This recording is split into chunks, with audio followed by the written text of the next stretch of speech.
ያስፈልጋልና እንዳያችሁት ሀንዬ በጣም ተደስታ ያነ ድንግጥግጥ ያለው ድምርብር ብላ ወጥታ ነበረ። ግን አሁን ላይ አባቷ ታክሞ ወይዘሮ ሜላት ስለረዳቻት እጅግ በጣም እያመሰገነች እና እጅግ ተደስታ እያየናት ነው። ስለዚህ እናትና ልጁ እንደዚህ ሆነው ግን አያምሩም?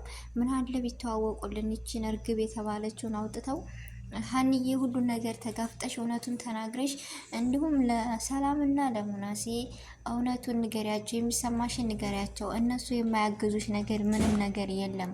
ስለዚህ ከእነሱ አደብቂ የምትሉ ሀንዬን እውነቱን ተጋፈጭ የምትሉ ሁላችሁም እስኪ ሀንዬ እውነቱን ተጋፈጭና እኛንም አስደስችኝ የምትሉ ሁሉም እና እርግብ ተብዬዋ ባዩሽ ጋር እዚህ ጨዋታ ይውጡልን የምንል ሁሉ ድምጽ መሆን መቻል አለብን። ዛሬ እናትና ልጁ በሌላ አጀንዳ ነው የመጡትን ጠብቄ ነበረ አለ አይደለ ይተዋወቃሉ ብዬ፣ ግን ዛሬም ሁሉም ነገር ድፍንፍን እንዳለ ለአባቷ የሰጠቻትን እርዳታ ምስጋና እያቀረበች ነው እና ምንም ሌላ አላደረገችም።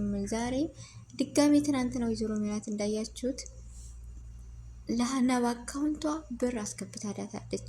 አንድ አይደል እንደዛ ስደነግጥ ምናምን ስወጣ አባቷ ነው እንደ እያለች እያሳሰባት ያው እኔ ብላለች እኮ ወይዘሮ ሜላት ለሰላም እኔ ብረዳ ደስ ይለኛል፣ ሁሉንም ወጪ ብረዳ ደስ ይለኛል፣ ግን አባቷን አሳክማ ከሄደች ወደ ደሴ ከዳኑላት አባቷ ወደ ደሴ ትመለስብኛለች ብላ ፈርታለች። የፈራችበት ምክንያት ምን ይሆን? እጅግ በጣም አስገራሚ ድራማ ነው። በመጀመሪያ አሰላሙ አለይኩም ወራህመቱላሂ ወበረካቱ። ድና የተከበራችሁ ወደ ቻናሌ ቤተሰቦች እንዴት ናችሁ? ደህና ናቸው ወይ? ከኔ ጋር አልሐምዱሊላህ። እንዲሁም ክርስቲያኖች ወንድሞቼ ሰላም ብያለሁ። በያለንበት የዓለም ዳርቻ ሰላማችን ይብዛ። በሀገርም በውጭም የምንገኝ በያለንበት አላህ ይጠብቀን እላለሁ። ለዚህ ቤት ደግሞ አዲስ ከሆናችሁ ሰብስክራይብ ማድረጋችሁን እንዳትረሱ። ነባር ቤተሰቦች ከልብ ነው የማመሰግነው። ጊዜያችሁን ሰዓታችሁን ሰጥታችሁ በኮሜንት አስተያየታችሁን ስለምትሰጡኝና ስለምትደግፉኝ ዛሬም ነገም ድጋፋችሁ አይለኝ እያልኩኝ ከልብም ነው የማመሰግነው እና ዛሬ እንደተለመደው ወደ ክፍል 41 ስንመጣ በጉጉት እየጠበቅን ብዙዎቻችን በቃ ልባችን ትርትር እያለ ነው። ሀና እውነቱን ተናገሪ፣ እናትና ልጅ ይተዋወቁልን፣ እርግቡን አስወጡልን እያልን ሁላችንም ነበር ነው። ግን ትናንትና ደግሞ በሀንዬ ተደናግጣ በወጣቸው አባቴ ምን ሆነ እያለች ጆሮ ሲደውልላት ደንግጣ ወጥታ ነበረ። ግን ድንጋጤው ፋዘር፣ በነገራችን ላይ ከዚህ ጨዋታ ፋዘር ከሌለ ሁሉም ነገር ያስጠላል።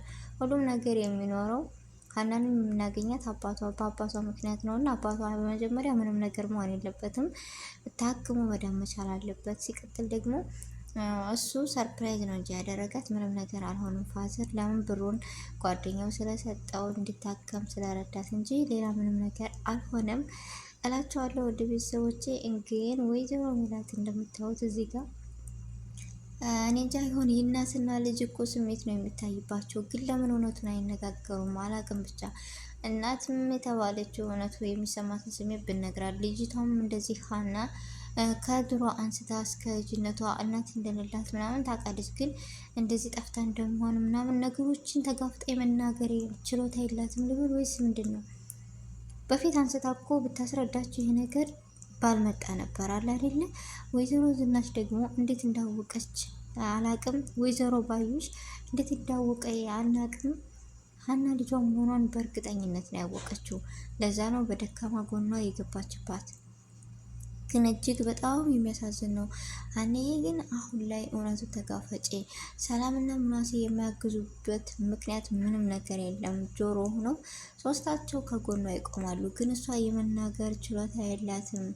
እያላት የሆነ እርብሱት የምትለው ነገር የምትደናገጠው ነገር አቁማሽ እውነቱን ተናገሪ፣ እንችም ደስ ይበልሽ፣ እኛንም ደስ አስበይን። እንዴ እኛ እኮ ራሱ ተቸገርን፣ ዛሬ ነገ ተዋወቁ እያልን ልባችን ቀጣለ። ስንቶቻችሁ ናችሁ እስኪ በጉጉት የምጠብቁት የእናትና የልጅ መተዋወቅ? እስኪ እኔ በሉኝ ሁላችሁም። ምክንያቱም እኔም እንደናንተ እናንተም እንደኔ በጉጉት እየጠበቃችሁ ነው። ግን ለምን ነው የማይተዋወቁልን? ይተዋወቁልን እያልን ሁላችንም ድምጽ መሆን መቻል አለብን። በቃ ድራማው የሚያምር ከሆነ ወይም እንደዚህ በጣም ደስ የሚልና አስተማሪ እጅግ የተወዳጅ ድራማ ነው። ግን በመሀል እየመጣችሁ አዘባርቁበት፣ በመሀል እየመጣችሁ አታበላሹት። የሰው ሞራል ስትሰብሩ የእናንተ ተከታዮች እኮ እየጨመረ ነው የሚሄደው በጥሩ ነገር ስቀጥሉበት። ግን በመሀል መታችሁ ስትዘባርቁ አይደለም መጨመር እየተው ነው።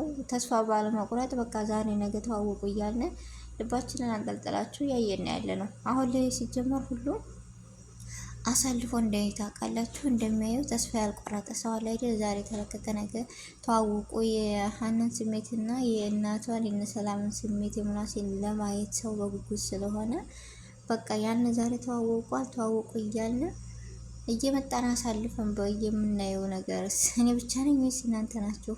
ያም ይሁን ያ እኔ በጣም ነው ደስ ያለኝ። አሁን ላይ መንገድ እየያዘ ነው ድምጻችን አሁን የሚሰማ ሁላችንም እናትና ልጁ ይተዋወቁ፣ እርግብ ከጨዋታው ተውጣ ብላችሁ ድምጽ ሁኑን ነው የምለው። እናትና ልጁ ዛሬ ነገም እንዳታቆሙ ድምጽ ሆኑ ይተዋወቁልን ነው የምለው። እና በዚህ ጋር አሁን እንደምታዩት በምስሉ እዚህ ምን እየተካሄደ ይመስላችኋል? አይናቸውን ፊታቸውን አይታችሁ መፍረድ መቻል አለባችሁ። ወይዘሮ ሜላት ከማን ጋር ነው ያፈጠጠችው? እንደዚህ ያፈጠጠችው ከማን ይመስላችኋል? ከሰላም ጋር። ምክንያቱም ሰላምዬ ሁሉን ነገር እያወቀችና ሁሉን ነገር ሲጀመር የእርግብን እህትነት አልወደዱትም። የግድ ሆኖባቸው የእናትነትን አላዴ የእናታቸው ሳቅ ስለተመለሰ እሷን ለማላስከፋት እንጂ ሙናሲም ሆነ እንደውም ሰላምዬ አልወደዷትም እርግብን ብላችሁ ታስባላችሁ ወይስ አታስቡም? ወይስ የኔ ሀሳብ ብቻ ነው? እንደኔ ግን ምንም አልወደዷትም። ምንም የሆነ በቃ ላይ አይደል የሀናን የኔ ሰራተኛቸውን ያክል ስሜት እንኳን የተሰማቸው ስሜት ይመስለኝ አይመስለኝም። ለምን የኔ እንጃ አልወደዷትም። ነገረ ስራዋ በቃ ግን ምን ሆና ነው በዚህ ልክ ያጠመደቻት? ቆይ የዚህን ያክል ገንዘብ በቃ ገንዘብ እኮ አስገዳይ ነው ታውቃላችሁ። ሀና አሁን ያንን መስቀል ለአንቺ የሚያደርግልሽ ከሆነ ለእኔ የሚያደርግልኛል እያለች የተናገረች ንግግር እጅግ በጣም ከባድ ነው። እና ቤተሰቦች አንዳንዴ መንቃት መቻል አለብን። ይህ ድራማ እጅግ በጣም አስተማሪ ነው ለተማረበት ሰው እና እጅግ በጣም እንጃ ብቻ ምን ብዬ ልንገራችሁ ብዙ ትምህርቶችን የሚሰጥ ነው። እና እዚህ ጋር ግን መነቃቃት እየመጣ አይመስላችሁም? ሰላምን ብላ ብትናገራ ነው ወይዘሮ ሜላትን እንደዚህ የሆነችው። ሰላምዬ እኮ ግን እውነቱን ትደርስበታለች የሚላለ እንደኔ። ሰላም አሁን ላይ ያለችበት ሁኔታ ለሀናና ለሀና ብቻ ነው። ስለዚህ ሰላምዬ እውነቱን ትደርስበታለች ወይ ስልክ ስታወራ ወይ የሆነ ነገር ስታወራ እርግብን ሰላም ናት የምታጋልጣት የምትሏላችሁ እንደኔ ወይስ የለም? እንደውም ሀንዬ ብሰማም ሀንዬም ትሰማለች ታያታለች። ግን ብሰማም ሀና ችሎታ ኑሯት አትናገርም ነገሮችን። ሀናዬ ደፋር ሆኔ ሙናሴና ሰላም ደግሞ ከጎንሽ ሆነው እያገዙሽ ያው የፋዘር በመታከሙም ደስተኛ ሆነ። አሁን ላይ እህትና ወንድሞችሽን እናትሽን አግኝተሽ ተደስተሽ እኛንም አስደስችን። እውነቱን ተጋፈጭ ሀና። ምክንያቱም እኛ ራሱ ልባችን ቀጥ እያለ ነው ዛሬ ነገ እያልን እና እዚህ ጋር ትልቅ ፍጥጫ ተካሂዷል። ምንድነው የመነቃቃት ዘዴ ተጀመረ መሰለኝ፣ አላቅም። ብቻ የኔ ሀሳብ እና የኔ አስተያየት እዚህ ጋር የሰው ልጅ በአይን አይቶ ማንበብና መረዳት ይቻላል ይባላል። ስለዚህ እዚህ ምን እንደሆነ ታውቃላችሁ? ወይዘሮ ሜላትና እርግቧ የመነቃቃት ስራ እየተካሄደ ነው። ሁሉን ነገር ስነግራት ሀንዬ እንደዚህ ፈጣለች። ብቻ ሰላም ከጎኗ ሆና ሁሉን ነገር ታረጋጋታለች። የራሴ ሀሳብና አስተያየት ነው። እናንተን ደግሞ እስኪ አሳውቁኝ በኮሜንት ነው የምለው። ውድ ቤተሰቦች ብቻ ያም ይሁን ያ እናትና ልጁ ይተዋወቁልንና የሰላምን የሙናሴን በቃ ደስታ ማየት እንፈልጋለን የምትሉ ሀና ሰራተኛቸው ሆና እየወደዷት እህታቸው ስኮ ምን አይነት ስሜት ነው የሚሰማቸው የሚለው ማየት እንፈልጋለን። ሁላችንም ቤተሰቦች ድምጽ እንሆን እና ውድ ቤተሰቦች የዛሬው ቪዲዮ ይሄን ይመስል ነበረ። በአዲስ ቪዲዮ ነው በአዲስ ነገር እስከምንገናኝ ድረስ በያለንበት የዓለም ዳርቻ ሰላማችን ይብዛ። አሰላሙ አለይኩም ወራህመቱላሂ ወበረካቱ።